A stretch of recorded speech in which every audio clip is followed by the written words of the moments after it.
Computer organisation and architecture के इस lecture में आप सभी का स्वागत है। मैं इलेक्ट्रॉनिक्स इंजीनियरिंग से रामकृष्ण शर्मा। ये यूनिट 5 का आखिरी वीडियो है। इसी के साथ AK2 के अकॉर्डिंग पूरा सिलेबस समाप्त हो रहा है ना। तो जो COA आपका देखिए, अब हम क्या पढ़ने जा रहे हैं, कंप्यूटर ऑर्गेनाइजेशन का आखिरी लेक्चर हम लोग पढ़ने जा रहे हैं।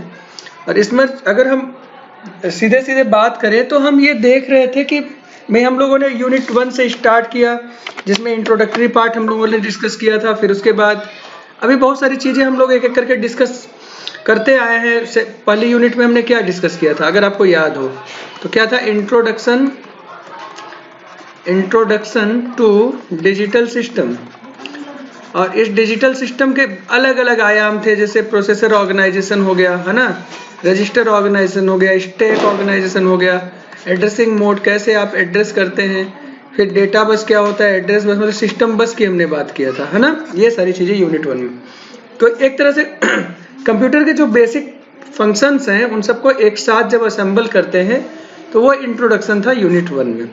यूनिट 2 में हम लोगों ने डिस्कस किया था ALU अर्थमेटिक लॉजिक यूनिट। और शुरू हमने कैसे किया था, एडिशन से स्टार्ट किया था। फिर उसके लिए एडर का हार्डवेयर कैसे डिजाइन होता है, उसका फ्लो चार्ट क्या होता है, सब्ट्रैक्शन हमने फिर उसमें देखा। फिर उसके बाद हम लोगों ने मल्टीप्लिकेशन देखा था है ना। मल्टीप्लिकेशन में अगर आपने ध्यान दिया हो तो 3 मेथड हमने देखे थे, बूथ एल्गोरिदम, ठीक है, ऐड शिफ्ट मेथड जिसको आप बाइनरी मल्टीप्लायर भी बोलते हैं, बाइनरी मल्टीप्लायर, और तीसरा एरे मल्टीप्लायर है ना, ये आपने देखा था। और इसके बाद हम लोगों ने डिवीजन देखा था। डिवीजन एल्गोरिदम में आपका रिस्टोरेशन और नॉन रिस्टोरेशन है ना, ये 2 मेथड से डिवीजन एल्गोरिदम हम लोगों ने देखा था। फिर हमने फ्लोटिंग पॉइंट रिप्रेजेंटेशन भी देखा था, फ्लोटिंग पॉइंट रिप्रेजेंटेशन। ये जो सारे थे ये यूनिट 2 में हुआ करते थे, इसको हम लोगों ने पढ़ा था। ये सबका वीडियो अलग अलग अवेलेबल है, जैसे मल्टीप्लिकेशन का एक वीडियो है जिसमें ये तीनों मेथड पर न्यूमेरिकल भी हैं, डिवीजन का मेथड अवेलेबल है, ऐड शिफ्ट मेथड वाले न्यूमेरिकल अवेलेबल हैं। शुरू में आप एडर और सब्ट्रैक्शन वाले जो बाइनरी नंबर्स का एडिशन सब्ट्रैक्शन उससे रिलेटेड कुछ वीडियो शुरू में मैंने अपलोड किए हुए थे, वीडियो नंबर 3 या 4 होगा, वो आप देख लीजिएगा है ना। तो ये सारी चीज़ें हम लोगों ने देखी थी। फिर यूनिट 3 हमने शुरू किया कंट्रोल यूनिट, और कंट्रोल यूनिट में प्रोसेसर और कंट्रोल का पूरा पार्ट था, रिस्क क्या होता है, सिस क्या होता है ना। इसके अलावा पाइपलाइनिंग की हमने बात किया था, दैट वाज वेरी इंपॉर्टेंट है ना। तो एक प्रोसेसर और कंट्रोल यूनिट का जो फंक्शन होता है वो सारा इसमें मिक्स ही होता है। तो पाइपलाइनिंग में अर्थमेटिक पाइपलाइनिंग और इंस्ट्रक्शन पाइपलाइनिंग, इंस्ट्रक्शन साइकिल की हमने बात किया था, ये सारी चीज़ें भी हमने पढ़ी थी। अच्छा, ये सब पढ़ने के बाद फिर हम लोगों ने इसमें माइक्रो प्रोग्राम्ड और हार्डवायर्ड कंट्रोल यूनिट्स के बारे में बात किया था। फिर माइक्रो प्रोग्राम 2 तरीके का होता है, उसके बारे में हम लोगों ने बात किया था। यूनिट 4 आपका था स्टोरेज या मेमोरी यूनिट बोलते हैं इसको। इसमें हम लोगों ने डिस्कस किया था मेमोरी हायरार्की, किसका एक्सेस टाइम कम है, किसका एक्सेस टाइम ज़्यादा है, कौन का ज़्यादा स्टोरेज किसका है, कम स्टोरेज किसका रखेंगे, क्यों रखेंगे है ना, ये सारी बात हुई थी। कैश मेमोरी का स्टोरेज कम क्यों रखा जाता है। फिर हम लोगों ने ये देखा कि भाई एक एक सेक्शन हमने स्टार्ट किया था, रैम से शुरू किया, सेमीकंडक्टर रैम। फिर हमने देखा रैम 2 तरह का है हमारा, स्टैटिक और डायनेमिक। फिर इसमें और थोड़ा अंदर गए तो भाई SD रैम, अगर आपको याद होगा SD रैम, फिर आपका RD रैम, फिर आपका हो गया SD रैम के भी अलग अलग पार्ट्स हो गए, DDR, DDR1, DDR2, ये सब हमारे रैम के पार्ट थे। फिर रोम हम लोगों ने देखा। रोम में हम लोगों ने क्या देखा था, अगर आपको याद हो तो वहाँ पर हम लोगों ने अलग अलग तरह के रोम के बारे में हमने बात किया था, जैसे P रोम है ना, मास्क रोम, P रोम, EP रोम, EEP रोम है ना, ये सारी चीज़ें हम लोगों ने डिस्कस किया था। उसके तुरंत बाद हम लोगों ने कैश मेमोरी पढ़ा था। कैश मेमोरी में हम लोगों ने एक तो कैश मेमोरी पढ़ा, दूसरे उसके मैपिंग की टेक्निक्स हैं, वो सारे वीडियोज अवेलेबल है, उस पर न्यूमेरिकल मैंने कराए हैं। वो सारे न्यूमेरिकल एग्जाम में आते हैं, तो जितने तरह के न्यूमेरिकल एग्जाम में आते हैं 2 ही तरह के आते हैं, या तो मैपिंग करने के लिए देगा या तो नंबर ऑफ बिट्स पूछेगा अलग अलग फंक्शंस के लिए। वो सारी चीज़ें मैंने न्यूमेरिकल में आपको कराई हुई थी। इसके अलावा वर्चुअल मेमोरी, उसमें भी हमारा बात हम लोगों ने किया था। फिर उसमें लॉजिकल मेमोरी का एग्जाम्पल आया था। फिर इसमें पेज रिप्लेसमेंट एल्गोरिदम, ये भी हमने देखा था। पेज रिप्लेसमेंट एल्गोरिदम 3 तरह के थे, एक आपका था FIFO, एक था आपका LRU, और एक आपका था LRU, और एक आपका था LFU। इस पर हम लोगों ने बात किया था। ये इतनी बात इसमें हुई थी और उसके बाद फिर हम लोगों ने, अच्छा इसके अलावा आपका 2D और 2.5D मेमोरी ऑर्गेनाइजेशन की बात हुई थी, उस पर कंपैरिजन था। ये सारी चीजें हमने डिस्कस किया। फिर हम लोग यूनिट 5 कर रहे थे अभी। यूनिट 5 में सारे टॉपिक्स करीब करीब कवर हो चुके हैं, मतलब इनपुट आउटपुट पेरिफेरल्स क्या होते हैं हमारे। फिर उसके बाद हम लोगों ने उस पर ये मोड ऑफ ट्रांसफर्स क्या क्या होते हैं, डीएमए क्या होता है, डीएमए में किस तरह से डीएमए ट्रांसफर्स होते हैं, डेटा का ट्रांसफर किस तरह से होता है, फिर सेलेक्टर्स क्या है, मल्टीप्लेक्सर्स क्या है, ये सब बात हुई थी। आज हम लोग इस पर आखिरी वीडियो डिस्कस करने जा रहे हैं। इसके बाद जो वीडियो जाएंगे वो रिवीजन होंगे और हम कोशिश करेंगे कि हम यूनिवर्सिटी क्वेश्चन पेपर ना एक बार सॉल्व करके आपके सामने रखें। जल्दी हम उसके लिए प्रयास करेंगे, 17-18 तारीख तक वो भी आपके लिए हो जाएगा। लेकिन अभी इस वीडियो में हम लोग यही डिस्कस करने जा रहे हैं कि इंटरफेस स्टैंडर्ड्स क्या होते हैं। आपके सिलेबस में आखिरी टॉपिक है। इसके टाइप्स क्या क्या है, और ये दो तरह के होते हैं, सीरियल और पैरेलल, जो कि यहाँ पर टॉपिक पे हेडिंग में लिखा हुआ है। वही चीज हमको अभी डिस्कस करना है, ठीक है ना। तो चलिए हम लोग शुरू करते हैं इस वीडियो को। अब देखो इंटरफेस स्टैंडर्ड्स क्या होते हैं। तो इंटरफेस पहले क्या होता है ना। तो इंटरफेस का मतलब होता है ना, दो डिवाइसेस को इस तरह से जोड़ना कि वो एक सेम सेट ऑफ रूल्स पर काम कर सके, सेम सेट ऑफ रूल्स पर काम कर सके। बात समझ में आ रही है, सेम सेट ऑफ रूल्स पर काम कर पाए, ये दिस इज इंपॉर्टेंट। अच्छा दूसरी चीज देखो, तो ये इंटरफेस हो गया, तो उसके लिए कुछ स्टैंडर्ड्स है। स्टैंडर्ड्स का मतलब क्या है, अब वही जो सेम सेट ऑफ रूल्स हैं उसी को आप कह रहे हो स्टैंडर्ड। तो इंटरफेस स्टैंडर्ड का मतलब हो गया ये एक प्रकार का प्रोटोकॉल है या एक प्रकार का आपका ड्राइवर है ना। ये ड्राइवर इस तरह का ड्राइवर है जिसको जहां से चल रहा है वो है ना और जहां जा रहा है उन दोनों के सेट ऑफ रूल्स उसको पता है और उनको फॉलो भी करता है। तो वही कह रहे हैं interface standards are like a guide. ये गाइड है या ड्राइवर है ना, which must both know and follow the rules. उसको जानना भी चाहिए और उसको फॉलो भी करना चाहिए रूल्स को, ऐसा जरूरी है। ठीक है, मतलब ये क्या करता है, सिंपली ये कोऑर्डिनेट करता है दोनों डिवाइसेस के बीच में। तो वो कोऑर्डिनेशन कहाँ से मिलेगा, जब सेम सेट ऑफ रूल्स होंगे, दोनों के लिए बराबर बराबर होंगे, तो उसी की सहायता से वो दोनों डिवाइसेस को कोऑर्डिनेट कर पाएगा। तो जब तक सभी इन सारे रूल्स को फॉलो करेंगे तब तक वो सिंपली कोऑर्डिनेट कर पाएगा, है ना। तो इंटरफेस स्टैंडर्ड्स मतलब अगर उस चीज से अगर आप उन सेट ऑफ रूल्स की सहायता से दोनों को आप कनेक्ट कर देते हैं, इसका सीधा सीधा मतलब ये है कि दोनों ही डिवाइसेस अब मजबूर हैं कि वो उन दोनों के रूल्स के अकॉर्डिंग ही चलेंगे। ठीक है, इतनी बात समझ में आ गई। तो कई बार होता है कि भाई हमने कोई सिस्टम डिजाइन किया, अब उस सिस्टम को डिजाइन किया, फिर उसमें सर्विस एप्लीकेशंस की हमें जरूरत पड़ती है ना, सर्विस एप्लीकेशंस। तो जो सर्विस एप्लीकेशंस हम डिजाइन कर रहे हैं, डेवलप कर रहे हैं, और जो मेन सिस्टम है, इन दोनों के बीच में जो सेट ऑफ रूल्स हैं वो डिफरेंट नहीं होने चाहिए, तभी तो वो ठीक काम कर पाएगा। जिस मशीन के लिए हम कोड लिख रहे हैं वो मशीन उसके कंपेटिबल है कि नहीं, या जो कोड हम लिख रहे हैं वो उस मशीन के कंपेटिबल है कि नहीं, दिस इज इंपॉर्टेंट, है ना। पुरानी जो मशीन थी उनका डिले बहुत ज्यादा था, आज के कोड उन पर आप रन करा कर देखिए, आज के कोड फास्ट एक्सेस टाइम के लिए लिखे गए हैं, बहुत अच्छे एक्सेस टाइम के लिए लिखे गए हैं। और उसको अगर हम ध्यान से देखें तो उसमें क्या होता है, उसमें आप आज के मशीन पर आप उसको रन कराने का प्रयास करिए, कंपेटिबिलिटी नहीं है, रन ही नहीं होगा, है ना, तो वो मशीन फेल्योर दिखाएगा। ये सारी जो चीजें हैं इसको समझना चाहिए। मतलब इंटरफेस स्टैंडर्ड एक इंपॉर्टेंट सेट ऑफ रूल्स हैं जो जिसको सभी लोगों को एक साथ फॉलो करना है। और दो तरह के इंटरफेस स्टैंडर्ड्स हैं, पहला है सीरियल, दूसरा है पैरेलल। तो अब हम लोग सीरियल स्टैंडर्ड की बात कर रहे हैं, है ना। इनपुट आउटपुट यूनिट में पहला क्या है हमारा, सीरियल स्टैंडर्ड। और सीरियल स्टैंडर्ड का नाम क्या है, वो है RS-232 इंटरफेस, इसी को MAX-232 इंटरफेस भी बोलते हैं। इसकी आईसी आती है ना, जो दो डिवाइसेस के बीच में कोऑर्डिनेट करने के लिए हेल्प करता है। ये सीरियल है। तो सीरियल का मतलब क्या होता है, सीरियल का मतलब होता है जो डेटा का प्रोपगेशन होगा सीरियली होगा। सीरियली का मतलब बिट बाय बिट, एक बिट फिर एक बिट फिर एक बिट फिर एक बिट, ऐसे, है ना, इस तरह से डेटा का ट्रांसफर होगा। तो एक के पीछे दूसरा, दूसरे के पीछे तीसरा। जैसे हमें इन्वायरमेंट से टेम्परेचर मेजर करना है, आप ध्यान से समझना इसको, है ना। ये टेम्परेचर सेंसर है, ये टेम्परेचर क्या है, सेंसर। और टेम्परेचर सेंसर इन्वायरमेंट से टेम्परेचर को सेंस कर रहा है। तो मान लो 10 बजे अगर जब टेम्परेचर हमने मेजर किया तो पहला डेटा आ गया, है ना। फिर 10:01 मिनट या 10 बजकर, है ना, 0 मिनट और 0.1 सेकंड पर दूसरा डेटा मिलेगा। 1 सेकंड के बाद तो डेटा बदल जाएगा और ये सीरियली ही आएगा, एक के बाद एक, एक के बाद एक, एक के बाद एक। मतलब जो लाइव हमारा ट्रांजेक्शन है डेटा का, वो हमारा क्या होगा, वो सीरियल होगा। तो जितने भी सीरियल कम्युनिकेशन होंगे उसमें क्या होगा, डेटा का जितने भी हमारे लाइव कम्युनिकेशन होंगे, लाइव स्ट्रीमिंग हो गया, लाइव चैट हो गया, ये सब में क्या होगा, जो डेटा का ट्रांसफर होता है वो सीरियल में होता है। जब भी डेटा का ट्रांसफर सीरियल में होगा, ध्यान से समझना, दूसरी बात ये जरूरी है कि सेंडर और रिसीवर, है ना, ये सेंडर हो गया और ये रिसीवर, इन दोनों के बीच में सिंक्रोनाइजेशन होना चाहिए। मतलब ये नॉर्मली ये सिंक्रोनस टेक्निक पर काम करते हैं, सिंक्रोनाइज्ड होते हैं दोनों। हालांकि ये जरूरी कई बार नहीं भी हो सकता है, लेकिन जब भी आप लाइव डेटा की बात करेंगे ये सिंक्रोनाइज करना जरूरी हो जाएगा। और इसके लिए आप लोगों ने देखा था सिंक्रोनस और असिंक्रोनस डेटा ट्रांसफर में इसके कंपैरिजन बताए गए हैं। इस वीडियो को आप देखिएगा, आपको समझ में आएगा। यूनिट 5 में उसको डिस्कस किया गया था।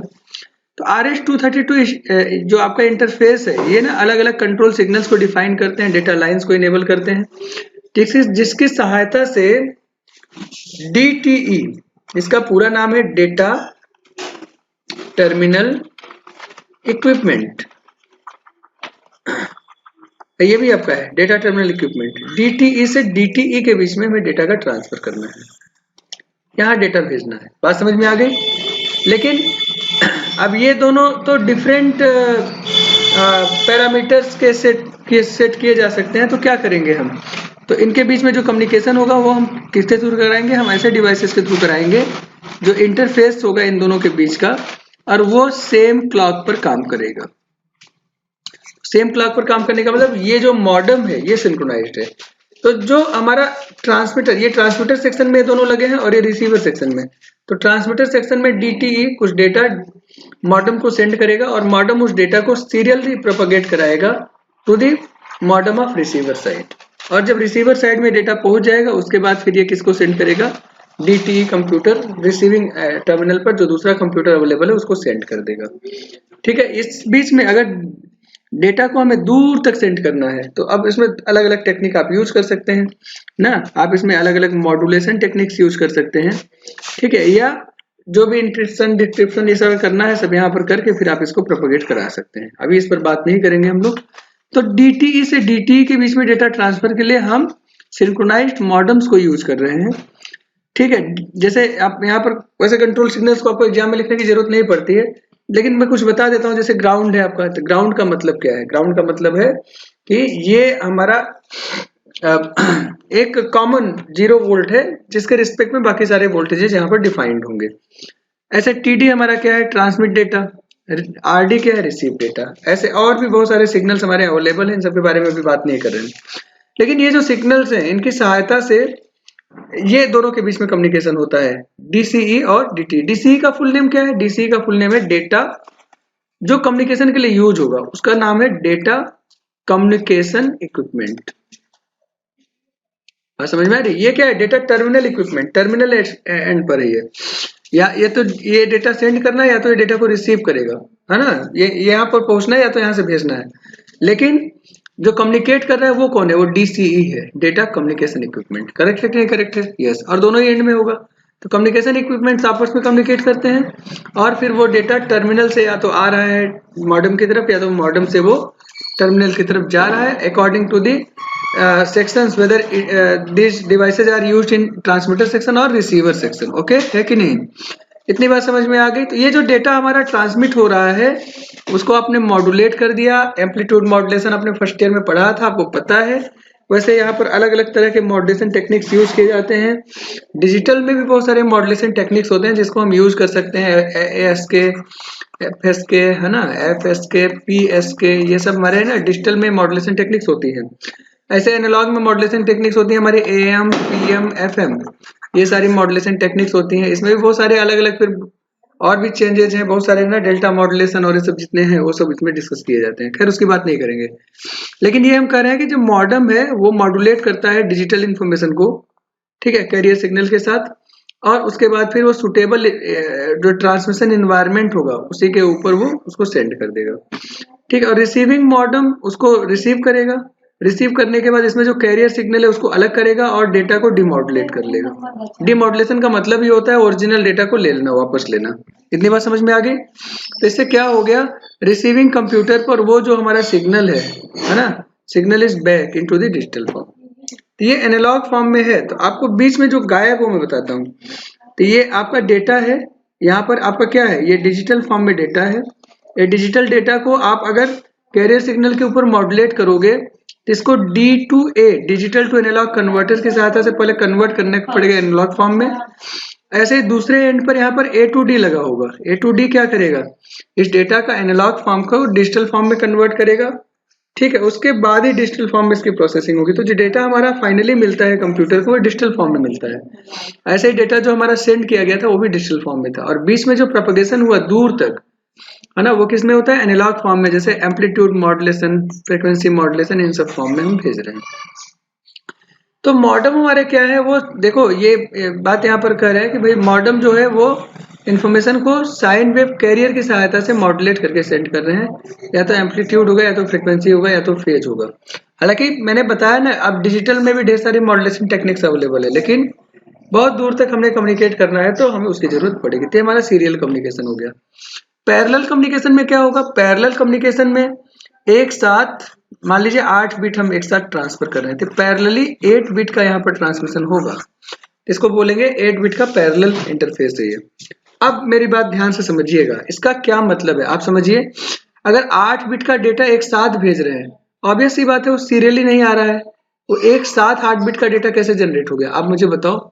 क्योंकि आप जो सेंसर से हमें इनपुट मिल रहा है तो सीरियली मिल रहा है, इसका मतलब सीरियली ही डेटा हमारे पास आना चाहिए। तो 8 बिट के डेटा आ रहे हैं, इसका मतलब ये सीरियल कम्युनिकेशन नहीं होगा, पैरेलल कम्युनिकेशन होगा। मतलब ये डेटा लाइव नहीं है कि रिकॉर्डेड है, कहीं पर रखा हुआ है किसी रजिस्टर में, 8 बिट का, 16 बिट के, 32 बिट के रजिस्टर में स्टोर करके रखा गया है, और जो डेटा हमारा रखा गया है स्टोर करके, अब उसी को हम सेंड कर रहे हैं। मतलब ये रिकॉर्डेड डेटा होगा, पहले से हमारा रखा हुआ डेटा होगा, या इसको प्रोसेस करने के बाद सेंड कर रहे हैं। बात समझ में आ रही है? This is not the live data. इतनी बात क्लियर हो गई। तो जो पैरेलल इंटरफेस है वो नॉर्मली कहाँ यूज होता है, ऐसी जगह जहां पर हमारा डेटा पहले से प्रिपेयर्ड होता है, बस उसको सेंड करना रहता है। लाइव डेटा की बात हम लोग नहीं करते हैं। ये जो स्टैंडर्ड है पैरेलल स्टैंडर्ड, ये सेकेंड टाइप है, उसका नाम है, ये स्टैंडर्ड को बोलते हैं IEEE 488। जैसे आपने IEEE का नाम और कहाँ सुना है, याद करो।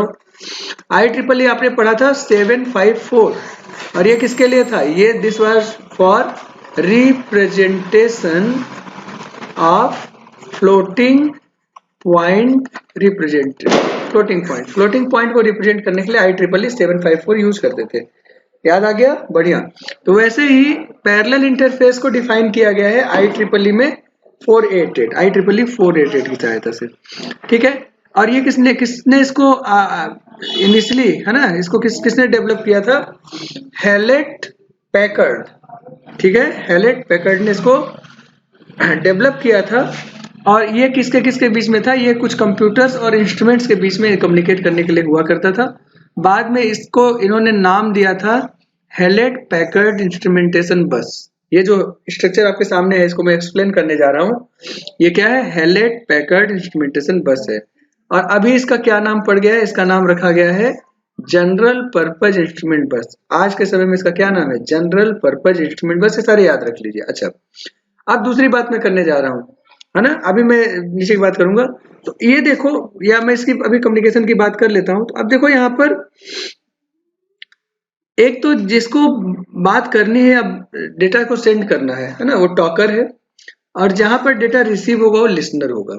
और ये हर एंड पर होगा, दोनों ही साइड में। हमारे साइड से हम डेटा को सेंड कर रहे हैं तो हम डेटा को रिसीव भी कर रहे हैं। हमारे मोबाइल फोन में जब हम बात को सुनते हैं, है ना, तो हमारा डेटा एक्चुअली आ रहा है, तो हम सुन भी रहे हैं, और उसी समय हम डेटा सेंड भी कर रहे हैं, जो बोल रहे हैं, है ना।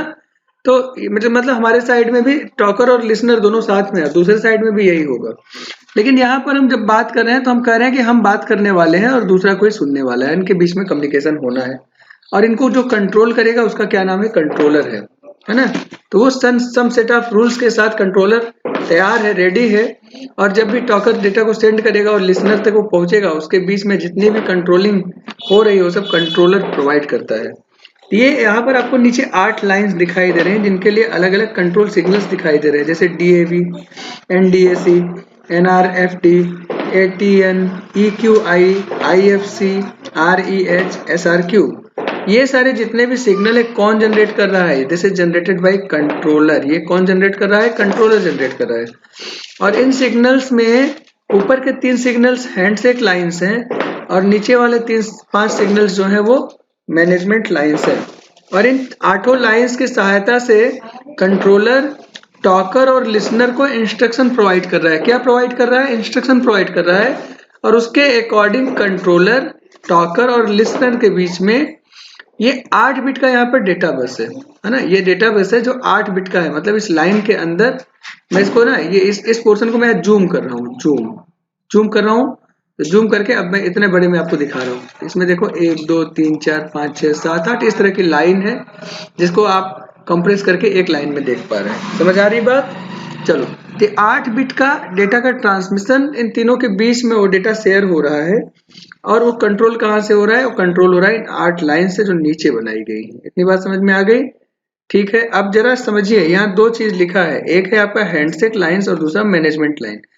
मैनेजमेंट लाइन तो मैं क्लियर कर देता हूँ। मैनेजमेंट लाइन वह लाइन है जिसकी सहायता से टॉकर और लिसनर्स को सेट ऑफ रूल्स प्रोवाइड किए जाते हैं जिसके अकॉर्डिंग उनको उनके बीच में डेटा का प्रोपगेशन होना है या डेटा का ट्रांसफर होना है।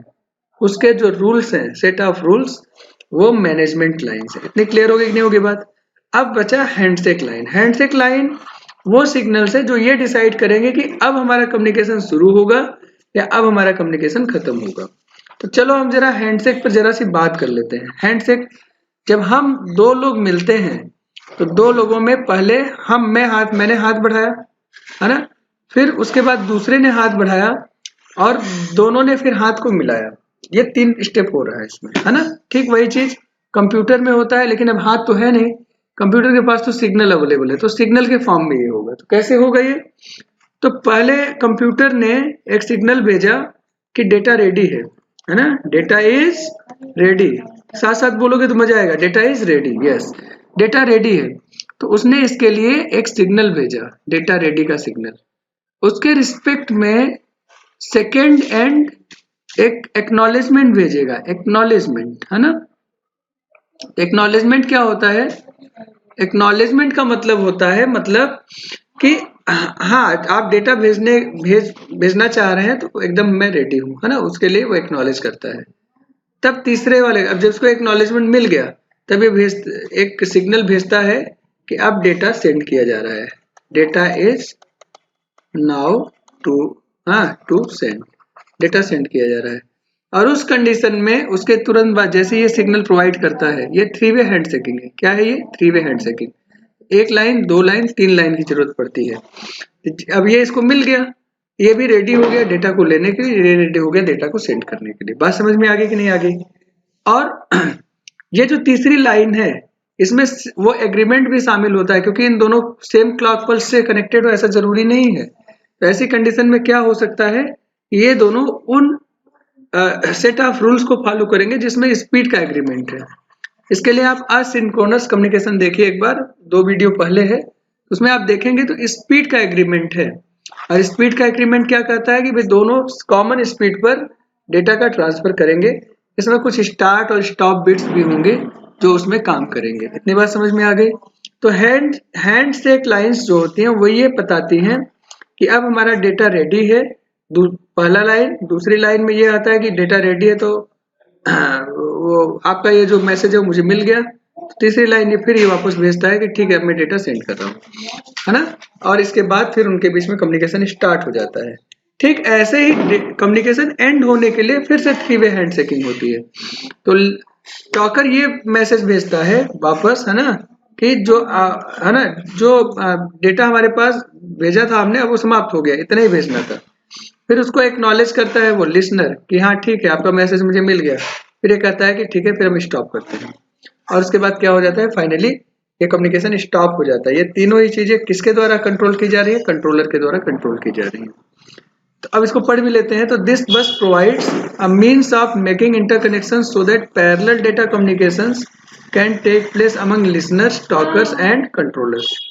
Listeners are devices that accept data, है ना, अभी बात हुई थी इस पर, from the bus. Talkers place data on request, talker जो होगा वो रिक्वेस्ट करने पर या अपनी तरफ से डेटा को सेंड करेगा ऑन द बस, और कंट्रोलर क्या करेगा, इस डेटा फ्लो को मैनेज करेगा, अलग अलग तरह की फैसिलिटीज प्रोवाइड करेगा using these 8 lines. In 8 lines की सहायता से सारे कम्युनिकेशन को वो सेट करता है। ये सिग्नल्स आपको याद करने पड़ेंगे, इनको अभी आप याद कर लीजिएगा। जब हम प्रॉपर पैरेलल इंटरफेस की बात आगे कभी करेंगे, किसी सब्जेक्ट में ऐसी जरूरत पड़ी तो वहां पर इन सब सिग्नल्स के बारे में प्रॉपरली बताया जाएगा, लेकिन अभी डायग्राम में आप इतना एग्जाम में बना देना।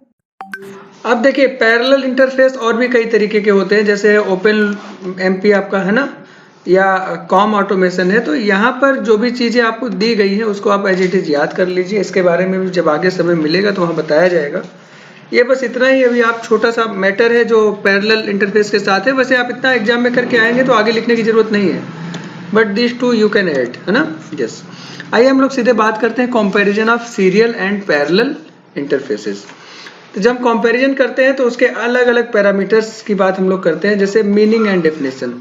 तो सीरियल में क्या होगा, एक तो एक सिंगल कम्युनिकेशन लिंक होगा, जैसे पैरेलल में आप करेंगे तो भी एक जो आपका जो लिंक होंगे वो पैरेलल में कई सारे लिंक्स होंगे, है ना, जैसे 8 बिट का है, लेकिन सीरियल में केवल एक ही लिंक अवेलेबल होगा। एक तो ये हमारा हो गया। दूसरा, ट्रांसमिशन ऑफ बिट, एक समय में केवल एक ही बिट ट्रांसफर होगा।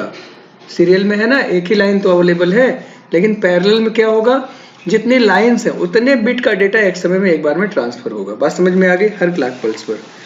तीसरी बात है कॉस्ट इफिशियंसी, और जब हम कॉस्ट इफिशियंसी की बात करते हैं तो उस समय इम्प्लीमेंट करने में कितना कॉस्ट आपका मतलब लगना है ना, उस पर बात हम लोग करते हैं। तो पैरेलल ट्रांसमिशन की अपेक्षा सीरियल ट्रांसमिशन में थोड़ी सी कॉस्ट कम लगती है ना, डिजाइन करने में, लेकिन जब इसको इम्प्लीमेंट करने जाते हैं तो दोनों मॉडेम्स जो हमारे होते हैं उनके जब सेम क्लॉक पर नहीं है और उनको काम कराना पड़ता है, ऐसी कंडीशन में वो कॉस्ट इफिशिएंट नहीं रह जाता। नॉर्मली क्या होता है, ये मोर कॉस्ट इफिशिएंट होता है। परफॉर्मेंस की अगर हम बात करें तो जो सीरियल ट्रांसमिशन है ना, ये एक बिट ही केवल एक क्लॉक पर ट्रांसफर कर पाएगा, तो इसका ओवरऑल जो परफॉर्मेंस है वो पैरेलल की अपेक्षा थोड़ा सा कम है। लेकिन अगर पैरेलल ट्रांसमिशन की बात करें तो एक समय में ये 8 बिट का ट्रांसफर कर रहा है, अगर 8 बिट का डेटा बस है तो इस तरह से इसकी जो स्पीड परफॉर्मेंस है वो बढ़ जाती है। हालांकि बहुत सारे मामले में इसकी परफॉर्मेंस सीरियल की काफ़ी अच्छी होती है और सारे पैरामीटर्स के रिस्पेक्ट में, लेकिन जब एग्जाम में लिखेंगे उसमें क्या करेंगे, हम स्पीड की बात करेंगे। अगर हम प्रेफरेंसेस की बात करें तो यहाँ पर एक एवरी क्लॉक पल्स में केवल एक ही सिंगल बिट ही ट्रांसफर हो रहा है, तो लॉन्ग डिस्टेंस के लिए हम इसको प्रीफर करते हैं, स्पेशली लाइव डेटा है ना ट्रांसमिशंस के लिए हम इसको प्रीफर करते हैं, क्योंकि वो लाइव डेटा में आपको सिंगल बिट ही एक समय में ट्रांसफर करना रहता है हर क्लॉक पल्स के लिए। जबकि शॉर्ट डिस्टेंस के लिए और स्टोर्ड हमारा जो डेटा है अगर उसको हमें सेंड करना है तो उसके लिए हम क्या करते हैं, हम प्रीफर करते हैं पैरेलल ट्रांसमिशन को हम लोग प्रीफर करते हैं। कॉम्प्लेक्सिटी की बात करें तो भाई ये लेस कॉम्प्लेक्स है आपका सिंगल लिंक ट्रांसमिशन, उसका कॉम्प्लेक्सिटी काफ़ी कम होता है, जबकि आप पैरेलल की बात करें तो इसकी कॉम्प्लेक्सिटी थोड़ी सी ज़्यादा होती है। एप्लीकेशंस की बात करें तो लाइव एप्लीकेशंस जितने भी हैं, chat room, telephonic conversation, video conferencing, ये सारे हमारे क्या हैं, सीरियल ट्रांसमिशन के पार्ट हैं। क्योंकि पैरेलल में स्टोर्ड डेटा लाइक ईमेल आपने कर दिया, फोरम है, लेटर्स हैं, कुछ और स्टोर्ड डेटा है जिनको आप सेंड कर सकते हैं, तो हमारे किसके हैं, पैरेलल ट्रांसमिशन के पार्ट हैं। ये कंपैरिजन टेबल भी एग्जाम में बना देना, कायदे से इसको लिख देना। इसी के साथ पूरी 5वीं यूनिट यहीं पर समाप्त होती है ना। अब आप लोगों से मैं जो कुछ बात करने जा रहा हूँ उसको ध्यान से सुनिए, यहाँ तक पूरा देखिए, तब आपको चीज़ें क्लियर होंगी। पहली जो चीज़ मैं कह रहा हूँ आपको कि COA इस सब्जेक्ट के लिए सेकेंड ईयर CS के जितने भी बच्चे हैं उनको चैनल को सब्सक्राइब करना चाहिए।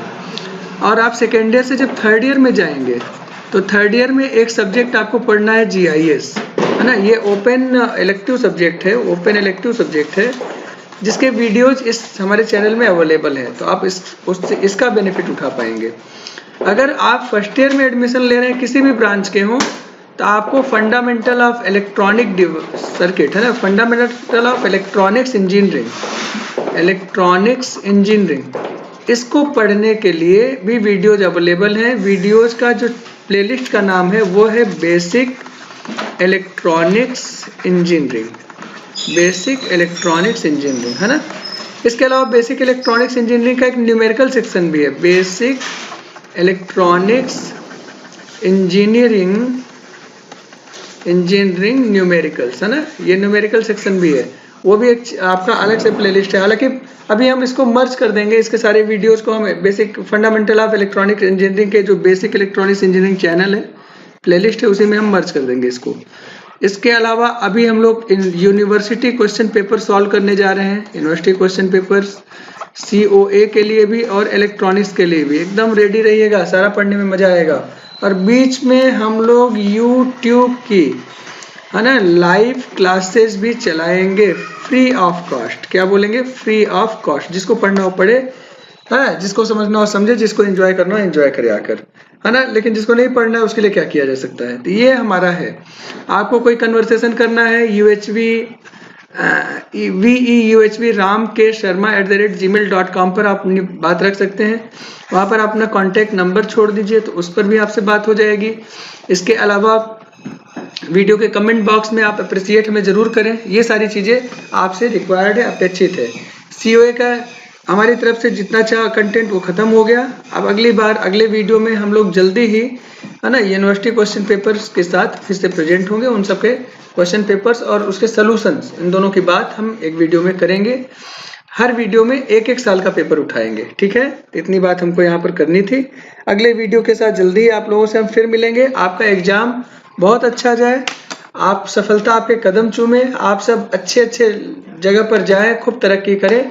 इसी शुभकामना के साथ आप सभी को नमस्कार।